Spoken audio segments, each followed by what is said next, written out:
Andria W here. I'm going to talk about relationships now. So it asked me what did I do to strengthen my relationships? How did I overcome fear and anxiety?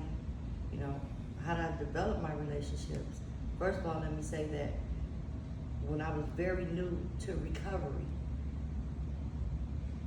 the relationships I had been damaged. They had been broken. And that's just the relationships with my immediate family, my kids, my sisters, my nieces and nephews. You know, they knew the old me. And so it was full of distrust, uncertainty, and letdowns. But as I got early in recovery and I learned how to keep my word, I learned how to be there. They had to see it first. My relationship strengthened. Now, as far as people outside of that network, it was a lot of fear there. I spent so many years getting high that I ain't trust nobody. I didn't know how to portray empathy. I didn't know how to feel empathy because my heart had ice in it. I wouldn't let nobody in. I only let you in to a certain point and then I cut you off. I had to learn how to feel again.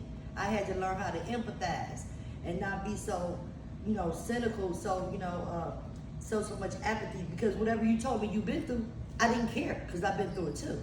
And I feel like so I had to learn how to open my heart. I had to learn how to be a woman of integrity, a woman of trust, a woman of support, a woman that showed empathy and compassion. And I had none of those qualities when I first got into recovery. I had to learn them. I had to not be afraid to ask for help, because I came from that era where, hey, you do what you do. And you should be able to do it yourself. You don't need no help, because if you try to get some help, they ain't gonna do nothing but cut you in the back or stab you in the back. So I had to learn how to be trustworthy in order to be trusted, in order to build a relationship with anybody. And it started off with my little support group.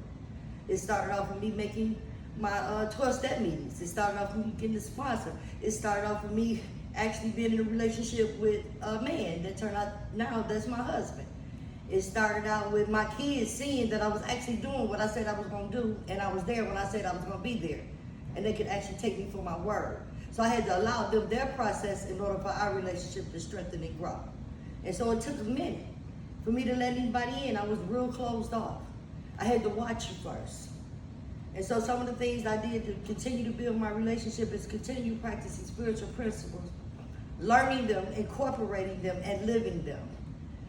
And being the person that I felt, I was the person, because I became a person of integrity and trust, love, kindness, empathy, and compassion. I had to show that in order to receive that.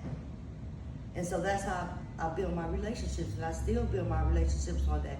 Hey, being able to be perfectly imperfect and accepting somebody else for being perfectly imperfect. I don't know if that makes sense, but that's perfectly imperfect me.